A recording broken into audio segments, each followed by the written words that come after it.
ગુજરાતના તમામ વિદ્યાર્થી મિત્રોને જય ભારત ને જય ગુજરાત। તો સ્વાગત છે તમામનું આપણા એક નવા વિડીયોની અંદર, જેમાં આજે આપણે જોવાના છે એકાઉન્ટની અંદર ચેપ્ટર ચોથું, બીજા ભાગનું ચેપ્ટર ચોથું, નાણાકીય પત્રકોનું વિશ્લેષણ। હવે આ ચેપ્ટર છે આપણને બોર્ડની અંદર કઈ રીતના પૂછાય છે, તો બોર્ડની અંદર આપણને 4 માર્કની અંદર આ પ્રશ્ન છે, આ જે દાખલો છે પૂછાય છે। હવે આ જે આપણો ચેપ્ટર છે નાણાકીય પત્રકોનું વિશ્લેષણ, ડીપમાં જઈએ આગળ, એની અંદર થિયરી છે એટલી બધી કે પૂછાતી નથી પૂછાતી એવું કહીએ તો બી ચાલે, પણ હવે એની અંદર છે આપણને સમજવા માટે જેટલું જરૂરી છે ને એટલું પહેલા કરાવશું। ઓકે, તો અહીંયા 4 માર્કનો દાખલો પૂછાય છે। કઈ રીતના પૂછાય છે? એક તો આપણને તુલનાત્મક પ્રશ્ન પૂછાઈ શકે, તુલનાત્મક પ્રકારનું જે અહીંયા આપણે વિશ્લેષણ, પત્રકોનું વિશ્લેષણ પૂછાય એ પૂછાઈ શકે, તુલનાત્મક, અને એક છે સમાન માપ। આગળ જોઈએ આ સમાન માપને તુલનાત્મક શું છે કઈ રીતના। હવે આ બે આપણને પૂછાય છે, આની અંદર આ જે છે બોર્ડની અંદર એકાદ બે વાર પૂછાણું છે, અને આ તુલનાત્મક છે વધારે પૂછાય છે, એટલે આ પૂછાવાની શક્યતા વધારે છે। અને આમ જોઈએ તો આ નથી પૂછાતું તો આ પણ પૂછાઈ શકે, એટલે કરવાનું બધું છે, નક્કી ન હોય કેવું પૂછાઈ જાય। આ નથી સોરી આ છે એ બહુ જાજી વાર પૂછાઈ ગયું છે, આ એટલું બધું નથી પૂછાણું, તો એવું બને કે આ પૂછી નાખે। હવે આની અંદર 4 માર્કનો દાખલો પૂછાય છે, કઈ રીતે છે તમામ બાબતો આપણે જોવાના છીએ, કરવાના છે, શીખવાના છે। ઓકે, તો સૌથી પહેલા જોઈ લઈએ કે નાણાકીય પત્રક કહેવાય કોને। શરૂથી શરૂ કરીએ, એની અંદર ધંધાકીય અને બિન ધંધાકીય એકમો દ્વારા પોતાના હિસાબો રાખવામાં આવે છે, બધાને ખબર છે। આપણે આગળનો ચેપ્ટર છે વાર્ષિક હિસાબો, એ પણ જોઈ ચૂક્યા છે, એવું લાગે તો વિડીયો છે પહેલા જોઈ લેજો, એની અંદર કંઈ ક્વેરી હોય તો કોમેન્ટ કરજો। ઓકે, તો હવે તમામ જે આપણા ધંધાકીય એકમો છે હિસાબો રાખે, બધા પોતપોતાના શું રાખે તો કે હિસાબો રાખે। હવે હિસાબો રાખવા અંગે હિસાબી પદ્ધતિના નિયમો, સિદ્ધાંતો અને પ્રણાલિકાઓ અને ધારણાઓને ધ્યાનમાં લેવામાં આવે છે।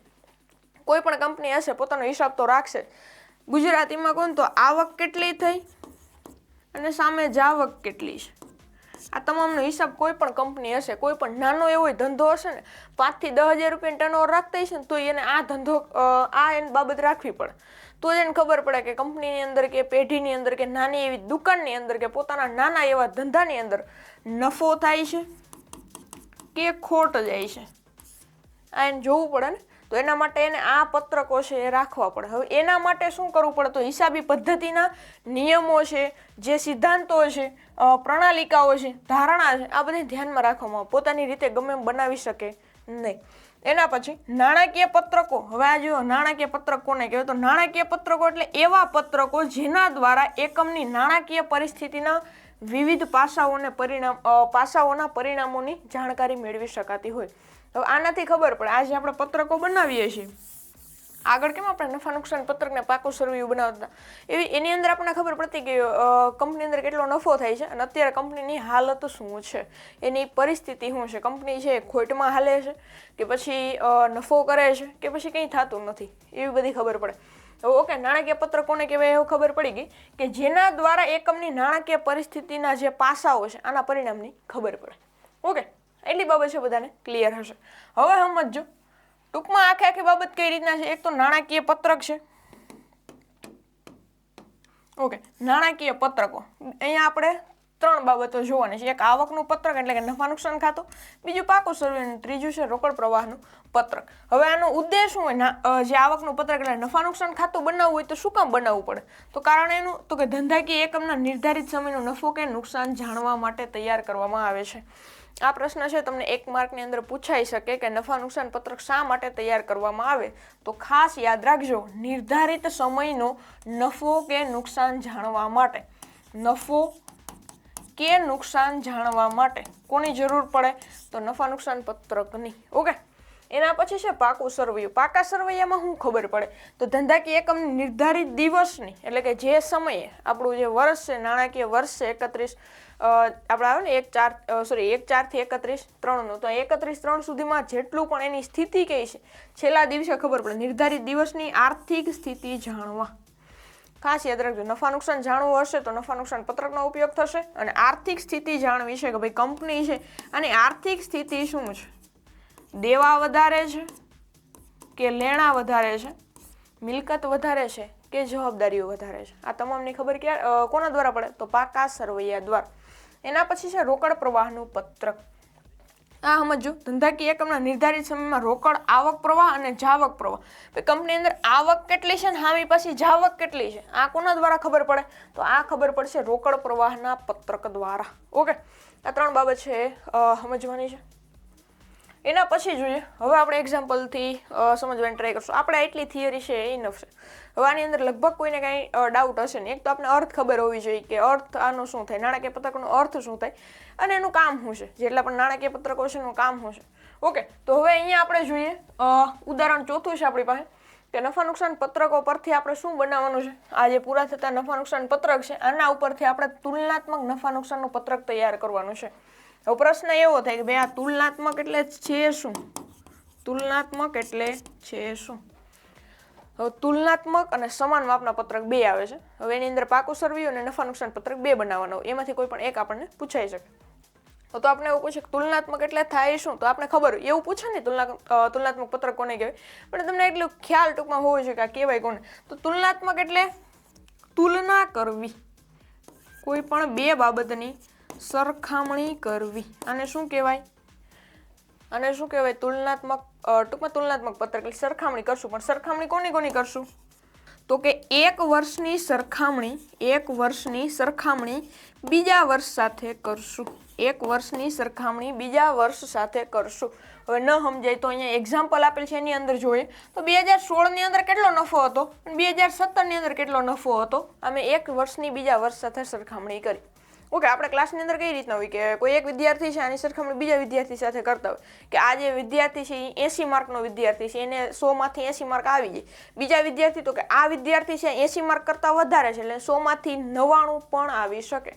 આ આપણે શું કર્યું? સરખામણી કરી. તો અહીંયા પણ એવું છે, એકની બીજા સાથે સરખામણી, 2017ની 2016 સાથે, સોરી 2016ની 2017 સાથે કરતા હોય. આવી રીતે અલગ અલગ સરખામણી છે આપણે કરતા હોઈએ છે. તો અહીંયા આવે તુલનાત્મક પત્રક.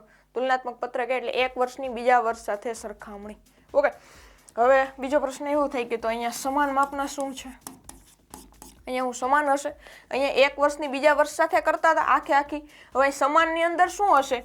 કોઈ 1 વર્ષની અને એના જ વિભાગ સાથે શું કરશું? કોઈ 1 વર્ષની અંદર જેટલા પણ એક વિભાગની સરખામણી બીજા વિભાગ સાથે કરશું. વરાન જ બદલ દો.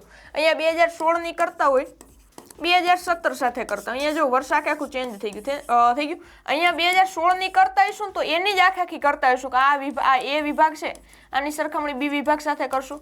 વેચાણ વિભાગ છે તો એનો ખરીદ વિભાગ સાથે કરશું. આવી રીતે સરખામણી કરીએ તો એ સમાન માપનું, અને 1 વર્ષની બીજા વર્ષ સાથે કરીએ તો તુલનાત્મક. ઓકે, આઈ થિંક ક્લિયર હશે. જેટલી થિયરી જરૂરી છે એટલી આપણે આગળ જોઈ લીધી છે, અને બાકી જે કંઈ પણ જરૂરી હશે આવી રીતે વચ્ચે લેશું. ઓકે, હવે શરૂ કરીએ. એની અંદર આપણે એવું કીધું છે કે ભાઈ અહીંયા તુલનાત્મક નફા નુકસાન પત્રક તૈયાર કરવાનું છે. આ આપણને રકમ આપેલી છે, આવકવેરાનો દર પણ આપણે 30% આપેલો છે. હવે જો નફા નુકસાન પત્રક છે આનું તમને એવું થાય કે ભાઈ આનો જે આખું જે એનું ફોર્મેટ છે એ ક્યાં છે, તો એ આપણે છે ને જે રીતે જે આપણે કંપનીના વાર્ષિક હિસાબો છે એ જોયું હતું એની અંદર કેમ નફા નુકસાન પત્રકનો ફોર્મેટ હતો, બસ સેમ એવું છે, કંઈ અલગ નથી. થોડું જે કાંઈ ડિફરન્સ આવે ને એ આપણે જોતા જવાના છે, બાકી આની અંદર કંઈ ફેર નથી. એ આવડી જાય એટલે આ આવડી જાય. ઓકે, હવે જોઈએ આની અંદર શું કરવાનું છે. સૌથી પહેલાં આ બાબતની ખબર હશે એવું લાગે, જુઓ અહીંયા હું હજી એકવાર કરાવી દઉં છું. સૌથી પહેલાં વેચાણની ઉપજ, આની અંદર અન્ય ઉપજ, આ બધાથી મળે ને એટલે આપણે કુલ ઉપજ મળે. શું મળે? કુલ ઉપજ. કુલ ઉપજમાંથી તમામ ખર્ચા છે આપણે માઇનસ કરી નાખી એટલે આપણને મળે આવકવેરા પહેલાનો નફો. પછી આપણે એમાંથી આવકવેરો છે એ માઇનસ કરીએ. આવકવેરો માઇનસ કરતા હવે આપણને આવડે છે. આવકવેરો માઇનસ કરીએ ને એટલે એના પછી મળે આવકવેરા પછીનો નફો. આવું બીજું કંઈ આની અંદર નથી. ઓકે, એટલી બાબત આવડે એટલે બધું આવડી જાય તુલનાત્મક નફા નુકસાન પત્રકની અંદર. ઓકે, હવે આની અંદર 2017નું આપેલ છે, 2016નું આપેલ છે. હવે આપણને એવું કીધું છે કે આ નફા નુકસાન પત્રક પૂરા થતા વર્ષના નફા નુકસાન પત્રક છે, અને આની અંદરથી આપણે તુલનાત્મક નફા નુકસાન પત્રક તૈયાર કરવાનું છે. આવી રીતે છે, કંઈ નવું નથી. શું કરવાનું છે સમજતા જાજો. હવે જો આની અંદર હું પહેલાં તમને આખી બાબત છે સમજાવી દઉં. જે આપણે આની અંદર છે ને 2016 અને 2017 આખી બાબત સમજો. આપણે જે ટકાવારીની અંદર કોઈ પણ મેં તમને આગળ વાત કરી કે ભાઈ આપણે 80 જે માર્ક છે આનો વિદ્યાર્થી છે અને આ 90 માર્કનો કે 99 માર્કનો વિદ્યાર્થી છે. હવે સમજો કોઈ પણ ક્લાસ છે, આની અંદર બે વિદ્યાર્થી છે, એક એ છે અને એક બી છે.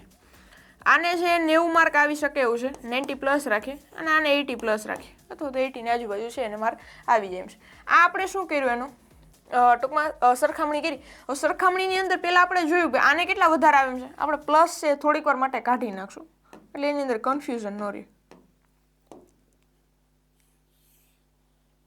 ઓકે, હવે જોઈએ તો આ વિદ્યાર્થી છે એ વિદ્યાર્થી અને આ બી વિદ્યાર્થી, કેટલો વધારો છે તો કે 10નો વધારો છે ભાઈ. એ વિદ્યાર્થીને બી વિદ્યાર્થી કરતાં 10 માર્ક છે વધારે આવે એમ છે. હવે આને શું કરી શકીએ આપણે? હવે આ વિદ્યાર્થી છે એ વિદ્યાર્થી અને આ બી વિદ્યાર્થી, એને છે એ બોર્ડની અંદર કે કોઈ પણ એક્ઝામની અંદર 98% આવે છે, 98% આવે છે. અને જે બી વિદ્યાર્થી છે એને 90% આવે છે. કેટલા આવે છે? 90%. ટકાવારીની અંદર જોઈએ તો કેટલો ફેર છે તો કે 8%નો ફેર છે. કેટલો ફેર છે? 8%. આ મેં જસ્ટ એક્ઝામ્પલ લીધું છે. આની અંદર ટકાવારીમાં થોડોક ફેર છે, એ પણ હું કરાવું. હવે આની અંદર જો આ આપણે કઈ રીતે જોયું તો આ બે જે બાબત છે આની અંદર આપણે આ છે એ એમનો વધારો જોયો, રકમમાં વધારો ઘટાડો જોયો, અને આ કેમાં જોયું તો કે ટકાવારીમાં. આ કેમાં જોયું? ટકાવારીમાં. તો આની અંદર પણ આપણે સેમ જોવાનું છે કે આપણે ધંધાની અંદર 2016ની સરખામણીએ 2017નું આપણે જોવાનું હોય તો આપણે એવું જોઈએ કે 2016ની અંદર આટલો વધારો હતો અને 2017ની અંદર આટલો વધારો છે અથવા તો આટલો ઘટાડો છે, અને કેટલા ટકા વધારો થયો અને કેટલા ટકા ઘટાડો થયો એ જ જોવાનું છે. બાકી આની અંદર કંઈ નવું નથી. ઓકે, હવે આપણે આ દાખલો છે એની અંદર સમજવાની ટ્રાય કરીએ. સૌથી પહેલાં બીજું કંઈ કરો કે ન કરો, ઓકે, બીજું કંઈ કરો કે ન કરો, એક બાબત યાદ રાખવાની, 2016 પછી 2017 આવવું જોઈએ. એટલે 2016ની પહેલાં આપણે 2016 અને 2017 આપેલું ને તો રકમની અંદર 2017 અને 2016 આપેલું હોય. જો અહીંયા તમને એમ જ આપેલ છે 2017 અને 2016, તો આપણે ભૂલ કરવાની નથી. પહેલાં 2016 લખવાનું, પછી 2017 ચાલુ વર્ષે નીચે ટૂંકમાં એની પાછળ આવશે.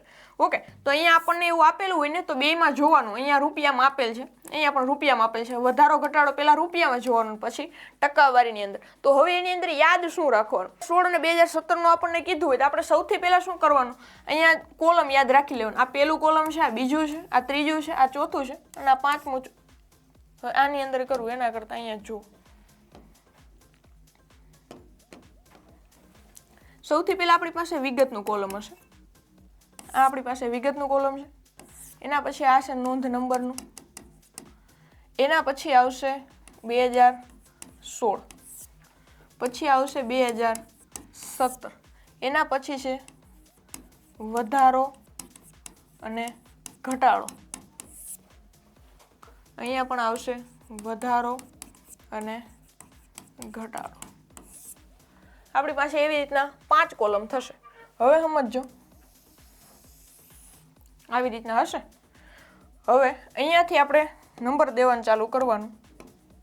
આ યાદ જ રાખવાનું છે. આની અંદર કંઈ શોર્ટકટ કે એવું કંઈ યાદ નથી. આ શોર્ટકટ જ છે એક પ્રકારની. આ પહેલું ખાનું, નોંધ નંબરનું બીજું ખાનું, 2016નું ત્રીજું ખાનું, 2017નું ચોથું ખાનું, વધારો ઘટાડો આ રૂપિયામાં છે. એટલે તમે આવી રીતના પણ લખી શકો. આ છે ટકાવારીમાં છે. આ 5મું ખાનું છે અને આ 6ઠ્ઠું ખાનું છે. હવે 5 કોલમ નહીં 6 કોલમ, આઈ થિંક મેં 5 કોલમ કીધા હતા. હવે અહીંયા જો આપણને અહીંયા ટૂંકમાં આપણે અહીંયા 6 બાબતો આપણને આપેલી છે. હવે એની અંદર શરૂઆત ક્યાંથી કરવાની? 1, 2, 3 2 અને 3 અને 4 અહીંયા સુધી કાંઈ નથી કરવાનું. અહીંયા આપણને જે કંઈ પણ આપેલ છે ને એ આપણને ટૂંકમાં જે કંઈ પણ આપેલ છે એ લખી નાખવાનું. આની અંદર કંઈ નવું નથી કરવાનું. પહેલા, બીજા, ત્રીજા, ચોથા ખાના સુધી આપણે કાંઈ આપણું હાંકવાનું નથી.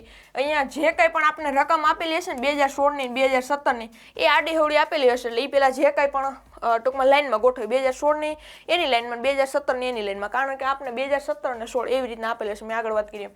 તો અહીંયા જેની જે છે ને એને આપી દેવાનું. એના પછી હવે કામ ચાલુ થઈ છે અહીંયા 5મા કોલમથી. 5મા કોલમથી શું કરવાનું? તો આપણે વધારો અને ઘટાડો પૂછ્યો. વધારો અને ઘટાડો એ મારે જોતું હોય તો મારે શું કરવું પડે?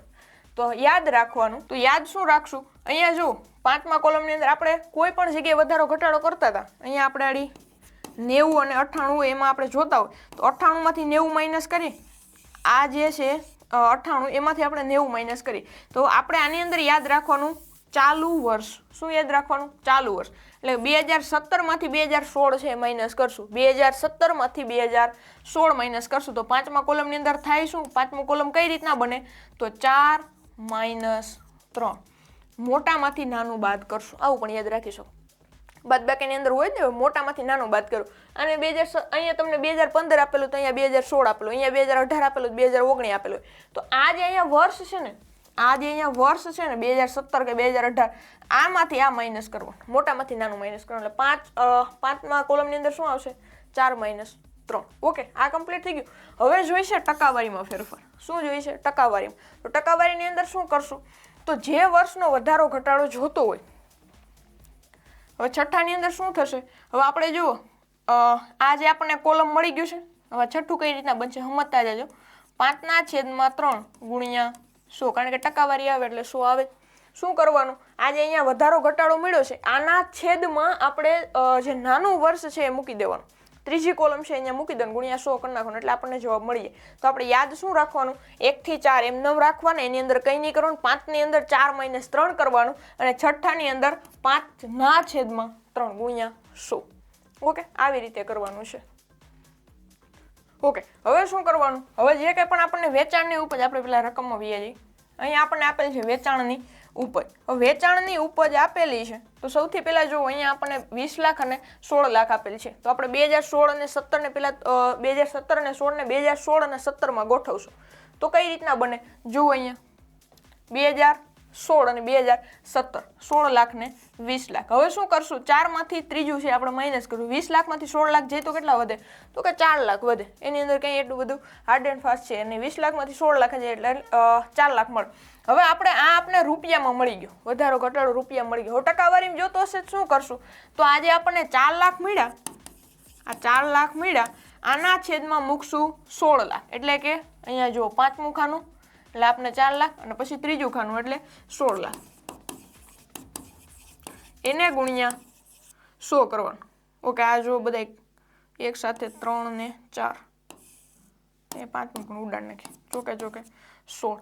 હવે જો અહીંયા 100 ભાગ્યા 4 થાય, 25 4 100 થાય, અહીંયા 25% મળી જાય. એટલું ઈઝી છે, બીજું કાંઈ આની અંદર કરવાનું નથી. અને આપણી પાસે કેલ્સી હોય એટલે આપણે ક્યાંય મૂંઝવણ રહીએ નહીં. આવા દાખલા છે એવા સામાન્ય રીતે કેલ્શિયમ કરવા જવાય ને, જેટલા શૂન્ય ઉડતા હોય ને એટલા ઉડાડ નાખાય.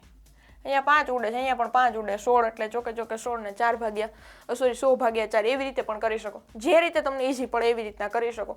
આ દાખલાની અંદર કંઈ એટલું બધું ખાસ છે જ નહીં, સમજો હજી. પછી છે અન્ય આવક. તો અન્ય આવક 4 લાખ અને 3 લાખ. 4 માંથી 3 જશે, 3 માં 4 જશે, કેટલા વધશે? 1 લાખ વધશે. પણ 1 લાખ કેવા? માઇનસ. માઇનસ હોય ને ત્યારે હંમેશા એને બ્રેકેટમાં રાખવાના. 1 લાખ મળે પછી હવે શું કરવાનું? તો 1 લાખ જે મળ્યા આના છેદમાં શું કરવાનું? તો કે ત્રીજું ખાનું નાખવાનું. એટલે કેટલા છે? તો કે 4 લાખ. એને ગુણ્યા 100 કરવાનું. એટલે આપણને જવાબમાં શું મળશે? તો 25 મળશે. 25 કેવો મળશે? તો કે માઇનસ. ખાસ યાદ રાખજો, ખાસ યાદ રાખજો. એક પણ કોલમની અંદર માઇનસ હોય તો બીજો જેનો ટકાવારી મળે એ પણ માઇનસ જ મળે. ગણાય છે એમને પછી બ્રેકેટ છે ખોલના, પછી અહીંયા ભૂલ પડે, અહીંયા પડે એટલે અહીંયા આવે. એટલે આખી ભૂલ છે એ ટૂંકમાં છેલ્લે સુધી આવે, એટલે ધ્યાન રાખવાનું છે. હવે આ તમામનું થઈ ગયા પછી આનો ખર્ચો છે, પેલા ઉપજ છે, તો ઉપજ છે આ બધે સરવાળો કરી નાખવાનો. અહીંયા શું કે અહીંયા 20 લાખ, અહીંયા 23 લાખ, અહીંયા 4 માંથી એટલે 3 લાખ જશે, 3 લાખ થાય. એવી રીતના ન કરવાનું હોય. ખાસ સમજો, અહીંયા 23 લાખ છે, આની અંદરથી 20 લાખ માઇનસ થાય એટલે 3 લાખ, અને 3 લાખ એના છેદમાં 20 લાખ ગુણ્યા 100 કરો એટલે તમને મળે 15%. હવે આપણે શું કરીએ? 25 માંથી 25 ડાયરેક્ટ 0% હાલે નહીં. અહીંયા પણ છે ને આ જ પ્રોસેસ કરવાની છે. ઘણા આની અંદર બહુ જ ભૂલ કરે. આ એક્ઝામની અંદર, બોર્ડ એક્ઝામની અંદર મોસ્ટ આપણે એમ કહેવાય ને ભૂલ ભરેલો ટૂંકમાં દાખલો થઈ જાય. ક્યારે થાય? આ કારણથી. આ મેઇન ભૂલ હોય બધાની. ઘણી વાર એવું કરી નાખે. અહીંયા છે ને ડાયરેક્ટ સરવાળો બાદબાકી જે થતું ને કરી નાખે. અહીંયા પણ સેમ કરે, અહીંયા પણ સેમ કરે, અહીંયા પણ સેમ કરે. એટલે એવું કરવાનું નથી. અલગ પડે છે. અહીંયા ટકાવારીમાં લેવાનું છે તો લેવાનું છે અલગથી. આનો સરવાળો બાદબાકી કરવાનું નથી. ઓકે, આગળ જોઈએ. એના પછી આવી રીતના છે વપરાયેલ માલની પડતર, તો એ પણ સેમ જ છે બધું, જે રીતના કરતા એવી રીતના છે. પછી આની અંદર જોવાનું અહીંયા જે કુલ ખર્ચાઓ મળે છે એની અંદર જોવાનું, અહીંયા જે માઇનસમાં આવતું એ માઇનસમાં લેવાનું. ઓકે, અહીંયા 50 ને 50 એટલે અહીંયા ટૂંકમાં પૂરું થઈ જાય છે, એટલે અહીંયા કંઈ દર્શાવ્યું નથી. એના પછી આવકવેરા, આવકવેરા પહેલાંનો નફો, આની અંદરથી આવકવેરો છે માઇનસ. આવકવેરો કઈ રીતના કરવાનો, જેટલો પણ અહીંયા આપણને છેલ્લે અહીંયા આ 7 લાખ ને 30 લાખ મળે છે એની અંદર આપણે 30% કીધું હોય તો એના 30% કરવાનું, એ પછી અહીંયા લખવાનું. ઓકે, આવી રીતે છે આખો દાખલો થાય. આવી રીતે કોષ્ટકે યાદ રાખવાનું એટલે બધું ટૂંકમાં થઈ જાય. ઓકે, એના પછી આપણને આપેલ છે 31/3/2017 રોજના પાકા સરવૈયા નીચે પ્રમાણે આપેલ છે, તેના આધારે તુલનાત્મક પાકા સરવૈયા છે એ તૈયાર કરવાનું. આની અંદર સેમ પ્રોસેસ છે, કંઈ નવું નથી. આપણે જેટલું આપેલું છે ને એ ખાલી એની અંદર દર્શાવવાનું. આપણે ખાલી ક્યાં જોવાનું, તો વધારો અને ઘટાડો જોવાનું. કેમાં તો કે રૂપિયામાં અને ટકાવારી, બે બાબત જોવાની, બીજું આની અંદર કંઈ નવું કરવાનું નથી. જો અહીંયા 2017 ને 2016 આપેલ તો આપણે 25 અને 30 એવી રીતના થશે, 30માંથી 25 છે માઇનસ થશે. ઓકે, જો આવી રીતના આખી આ રકમ છે આપણને આપેલી છે, આ એનો દાખલો જવાબ જે કંઈ જોઈએ. અહીંયા 4 સુધી આપણે કાંઈ કરવાનું નથી, પછી આપણે 4માંથી 3 માઇનસ કરવાની. આ જે મળ્યું હોય આના છેદમાં આ મૂકી દેવાનું, ગુણ્યા 100 કરવાનું એટલે જવાબ મળી. જો 25 ને 30, 30માંથી 25 એટલે 5 લાખ. હવે આની અંદર શું કરશું, તો 5 લાખના છેદની અંદર શું મૂકશું, 25 લાખ ગુણ્યા 100 મૂકશું. ઓકે, અહીંયા 5 લાખ છે, અહીંયા 25 છે, અહીંયા 3, 4 ને 5, અહીંયા 5 જાય, 25, 25. હવે 100 ભાગ્યા કેટલા થાય, 5, 20, 5, 100. અહીંયા આવે જવાબમાં 20, હા આવે છે. એવી રીતે છે તમે જવાબ મેળવી શકો. આ દાખલાની અંદર એટલું બધું કંઈ ખાસ સમજાવવા જેવું છે નહીં, કારણ કે હવે બધાને આવડી જાય. આટલી બાબત સમજાઈ જાય બધાને, કઈ ક્યાં રકમ કેટલી મૂકવાની એટલે બધું કમ્પ્લીટ થઈ જાય. બીજું કાંઈ એની અંદર નવું છે નહીં. જો આ જ એનો જવાબ છે. તો હજી કોઈને કંઈ ક્વેરી હોય, આપણે હજી દાખલાઓ ગણાવવાના છે. આ IMP દાખલાઓ છે, આ દાખલા તમે કરી લો ને, આ જે 2 દાખલા કરાયો એની અંદર કંઈ ક્વેરી હોય તો કોમેન્ટ કરી દેજો. કઈ રીતના કરવાનું હવે જુઓ, પહેલાં તો સમજાવી દો હજી એકવાર. અહીંયા છે ને આ જે મેઇન જ્યાં લીટી આવે છે કુલ ખર્ચા ને કુલ ઉપર, એની અંદર છે ને ટકાવારી લઈને કરવાનું છે, એમને કરી નાખવાનું નથી કે અહીંયા કેટલા થયા તો 20 ને 80 એટલે 100 થઈ જાય, એમાંથી 80 નીકળી જાય, એટલે એવું નહીં. ત્યાં સરવાળો બાદબાકી કરવાનું નથી. આપણે જે આગળના દાખલાઓની અંદર કરતા, એટલે આગળના ચેપ્ટરની અંદર કરતા, એવું અહીંયા નથી કરવાનું. અહીંયા જે કંઈ પણ થતું હોય ને એ વ્યવહાર કરવાનું છે. એટલે આ 2 બાબત તો આવી જાય, આ 2 બાબત છે આપણી પાસે આવી જાય આની અંદરથી. પછી એના પછી આ અને આ 2 આપણી રીતે કરવાનું છે. એ પછી સરવાળો બાદબાકી ન્યાનો કરવાનો. એટલે આ 2 કોલમ છે એની અંદર સરવાળો બાદબાકી આપણે આપણી રીતે કરવાના નથી, ટકાવારી કરવાની છે, સરવાળો બાદબાકી નથી કરવાનું. આ થઈ જાય, આ સરવાળો બાદબાકી ઉપર હાલે છે. ઓકે, એવું છે બીજી કંઈ. એટલે કાંઈ ક્વેરી હોય તો કોમેન્ટ કરી દેજો. એવા દાખલા આપણે IMP દાખલા છે કરાવીએ છીએ. હજી પણ આપણે અલગ અલગ પ્રકારના દાખલાઓ છે એ તમામ કરાવી લેવું. ઓકે, એટલે IMP દાખલાઓ છે આપણે કવર ટૂંકમાં થઈ જાય. બાકી કંઈ ક્વેરી હોય, દાખલા છે અલગ મેથડથી સમજવો, XYZ કાંઈ પણ તમારી ક્વેરી હોય તો કોમેન્ટ કરી શકો છો. વિડીયો પસંદ આવે તો લાઈક કરજો, તમારા મિત્રો સુધી શેર કરજો અને આપણી YouTube ચેનલ સબસ્ક્રાઈબ કરવાનું ભૂલતા નહીં. મળી આવે એક નવા વિડીયોની અંદર, ત્યાં સુધી કન્ટિન્યુ રહેજો. Thank you.